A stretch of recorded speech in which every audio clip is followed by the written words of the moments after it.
Things all you outsiders. Duuz-Diz-Din, and I'm coming at you with another episode review of Young Justice Outsiders. It's season three's episode 25, titled Overwhelmed, and we are really getting that way as we reach the final episode of Young Justice Outsiders. We actually pick up with a news report by Todd Donner. Now, I'm leaving a link up top just to show you that this character actually appeared in the comic that bridges seasons 2 and 3. He was interviewing he was doing a bit of an interview with some old friends of Garfield's mom. And it was a nice little moment in the development between Matt and Connor. However, here he's reporting on the issue with the trafficking incident, specifically how Granny Goodness, specifically that the Justice League managed to rescue 316 metahuman trafficked teens and ship them all to Taos in New Mexico, where they're filling up this superhuman youth center. Meanwhile, Vandal Savage is meeting with the Light about the goings-ons that have actually happened up until this point. Basically trying to plot their next move and just reviewing everything that they've managed to accomplish and trying to kind of discredit the outsiders for the most part. But we end up seeing that a lot of the stuff that Cyborg had done has actually kind of taken root, and he is now known as a worldwide hero and a member of the Outsiders, especially with the footage he captured that shows Granny Goodness and Gretchen Good being one and the same, an alien monster who was trafficking children. However, naturally, Goodwill Studios completely disavows any knowledge of this, and despite this, Gretchen Good is nowhere to be found.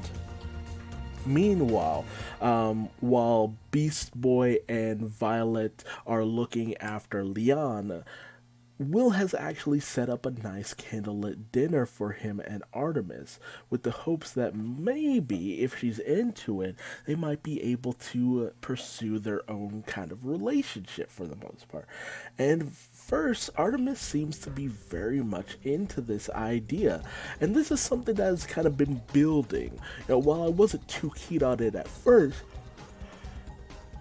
started to kind of feel like, okay, yes, Artemis, she's mourned Wally long enough. A lot of people see that there is a connection between her and Will. Maybe this is for the best. Unfortunately, Artemis really starts to have regrets and starts to feel guilty about doing this, and even goes up to her room and hugs a picture of her and Wally and starts to apologize to him, feeling as if she were cheating on him to some degree, despite the fact that he's no longer around. And it's so bad that she even contacts Zatanna, needing to talk to her immediately. Speaking of talking, Connor is talking things over with the Forager about the fact that Forager, with everything that he's learned from Magan as of last episode, he's considering going back home to New Genesis, but he feels that Earth is his new home, and he doesn't want to leave it just yet. However, he's kind of feels that he's not satisfied with the fact that he has to have a glamour charm in order to be able to blend in with Earth society. He doesn't feel like he's fully accepted because of that. And Connor, that's why Connor is taking him to a specific location, namely Geranium City, where he actually has Fred meet with the mayor of the city. And as soon as all outsiders are out of the city, it's the mayor, this what was the name he went by, Dabney Donovan. Donovan shows that he has psychic abilities and puts down this mental shield around the city, revealing all of the creatures in the city to be, in fact, the genomes from Cadmus Labs, and reveals himself to be none other than Double X from the first season and a little bit of the second. He reveals that this is their city where they were able to come together and colonize and be free to a certain extent. And we even see that this is where Jim has been staying, as well as the doctor who had helped them out for the most part, Amanda Spence, who, still ironically enough, was a bad guy for Superboy back in the comics, but it's nice to see that they're such good friends. And it's just so interesting to see the genome creatures just living out normal lives with normal names and all of that. We even have Connor introduce Fred to the genome who was, his closest friend, Craig. The genome who kept him in his basis and, showed him, had this great mental link with Fred. And Fred really does take a liking to everything that he's seeing here for the most part. Meanwhile, we also see that Geoforce is meeting with Todd Donner to kind of promote the Outsiders and, really kind of keep their mission statement on record. And while Blue Beetle starts to kind of feel that maybe Geoforce is stealing Garfield's thunder, Garfield's happy to just have the message out there. Meanwhile, while the taping was going on, we actually find out that Gregor is actually meeting with both Brianna and Tara in secret, just to kind of say that, hey, you're doing great with everything that you've accomplished. We might one day be able to get you back into Markovia. However, because of the political climate and a lot of the issues with metahumans, it's not quite the time for any of that. But he is hopeful that one day he might be able to reveal that not only are metahumans great, the rest of his family is metahumans, but they've also rescued Tara, and she will be able to come back home. Tara, unfortunately, still has her mission and relays to Deathstroke that Gregor is no longer in Markovia. Meanwhile, Artemis has gone to meet up with Zatanna, but much to her frustration, Rocket and Miss Martian have tagged along as well, with Zatanna having brought them for the aftermath of what Artemis is asking Zatanna to do, and that is specifically to channel the spirit of Wally West, and to some degree basically raise his dead spirit, because she wants some form of closure. She feels she can no longer live with this looming memory just hanging over her head at all times. And she really starts to beg Zatanna, despite the fact that Zatanna says, look, I can do this for you, but the process for this could actually end up crushing you. I can bring you to a kind of limbo dimension where you can meet Wally halfway, but you have to get out by sunrise. Otherwise you will be trapped forever. And naturally, Artemis agrees to this without hesitation. And so she enters this kind of dreamlike scape and discovers none other than Wally West. And they're have this passionate reunion, a very sweet one. Meanwhile, Leanne is having a great time with Beast Boy, only for none other than Metron to just pop right in, just out of this boom tube, looking to kind of have a bit of a discussion with Violet. And while Violet and Victor try to protect themselves from Metron, he immediately just boom tubes them away to this weird unknown location.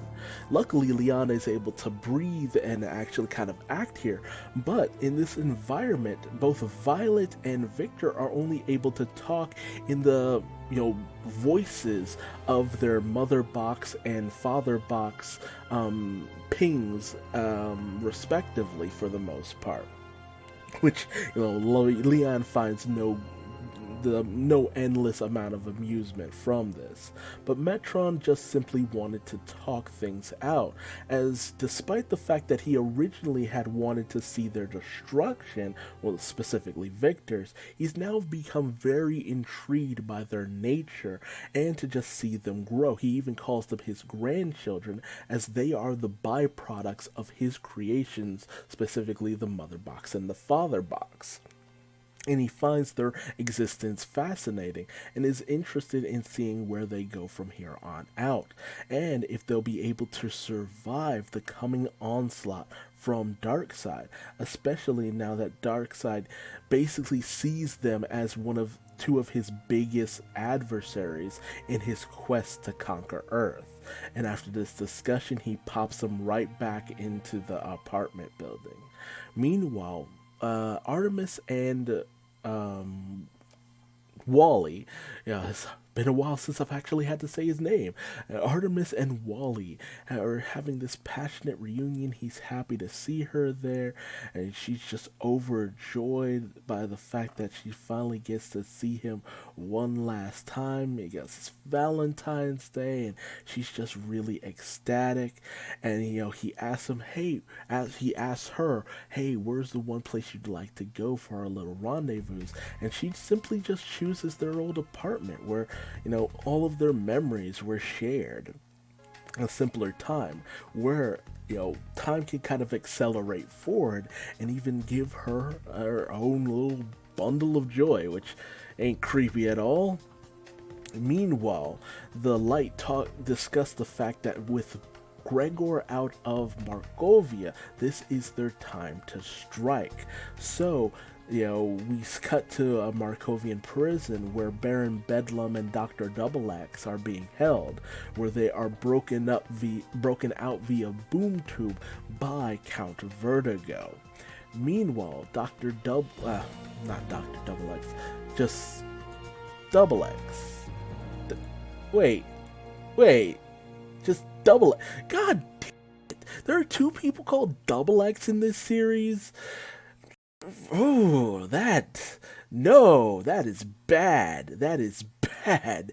How dare you have Double X, two people called Double X in this same episode? You have Dr. Double X and you have Double X. Oh my god, I just, Meanwhile, Fred, Connor meet with Double X to discuss the fact that, Fred here can be welcomed and he no longer has to wield that glamour charm. He gets to actually kind of be himself in this very city. And after removing the glamour charm, Fred does inquire as to the nature of how this city came to be. And, not wanting to kind of waste words, Double X simply has Carl just put up a psychic link so they're able to show him for the most part. So we cut over to Genome City where Connor and the Genomes actually came into being, how they were ruled over by none other than Lex Luthor. However, in came Superman and the League in order to free them from their captivity, and even went so far as to give them their own land in order to develop. And they did just that. They developed the land and gained their own city. Although, Fred is kind of interested in the fact that, it's kind of odd to see that they're just kind of hidden away for the most part. But Connor thinks of this place as their own little slice of life where they can be out in the open. Something that Double X kind of finds ironic coming from Connor, as he doesn't quite see it that way. Meanwhile, Artemis and Wally's baby has been born, and Artemis dotes over it very much so. But once a few hints that the sun rising will soon happen and she will have to escape from limbo, Artemis starts to dive deeper, and Wally starts to grow more and more concerned as she starts to kind of hint that she might never want to leave this limbo, despite the fact that she knows very well that she will be trapped here should she refuse to leave. Meanwhile, Double X elaborates on what he had to say before, in the fact that while they do have a home of their own, they are not truly free. They still have to go about hiding their own appearance, which, doesn't quite sit right with Double X, which, Forager's able to sympathize with. And, while he is able to go back to New Genesis, he's not really down for that, and he feels that Earth is the best place for them. For him specifically, since it's starting to grow to accept metahumans for the most part. At least it's trying to. And Forager does want to join the Outsiders, to kind of put himself out there, not as Fred Bug, but as Forager, to kind of show that different otherworldly, non-human looking creatures are actually heroes too, and are worthy of being in this society for the most part. This is something that Double X really takes pride in, and is happy that Forager feels that way, but he does question Connor as to why he has chosen to remain in the shadows. Connor was supposed to be their leader into the promised land, to a new, brighter future, but time and time again, he's chosen to remain in the shadows, to be a lone wolf, to only kind of consider the needs of the world around him. But now he's part of something bigger. It's time for him to step up, to show what he truly is to the world, to help his fellow brethren to integrate with society. It's time for him to be his own version of Superman. Something that's kind of been pushed back and away for the longest time. Connor has always been content just remaining in the shadows, very much not like his comic book counterpart, especially in the early days, but Connor's been fine with this, just being the stealth man, not being the true hero. But now he might have to actually consider possibly becoming his own man, his own Superman. Meanwhile, in the Limboscape, Zatanna and the others continue to kind of permeate Artemis's mind, but she denies them at every turn, completely shutting them out. But as she starts to look out over this dreamlike scape, Wally continues to try to bring her attention to the fact that the sunrise will soon come, and she will soon have to leave this place. But Artemis lashes out, saying that no, this is everything I've ever wanted. I want to be here. I want to be here with you and the baby. But Wally points out, none of this is real. The baby, the house, nothing here is real, and it's time you accepted that.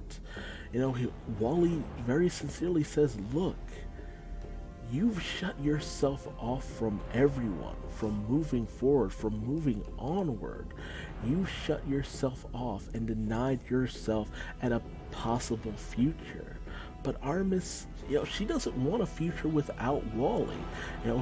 Wally was her future, and without him around, she doesn't feel like she deserves to have a second chance at love and at life.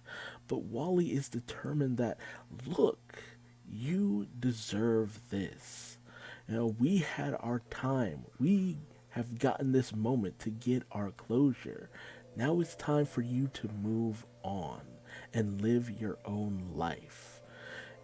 And they take one last kiss, they joke about things a little bit, but it's finally time for Artemis to step through the door, to let people in, to step out of that comfort zone that she held on to for these past 2 years, and finally move forward, much to the delight of Wally. And, Artemis comes out of the limbo state. She hugs and thanks Zatanna for everything, as she's finally gotten what she's needed after all this time. But Rocket does question how Zatanna was able to summon the spirit of Wally West. Sure, they know the spirit exists because of Secret, which was a nice callback, but Zatanna channeling it? She's never done anything like that before. And she didn't. Zatanna explains that she simply put a bit of a charm on Artemis while Miss Martian created this kind of psychic realm for her to work through her issues. And luckily, she was able to.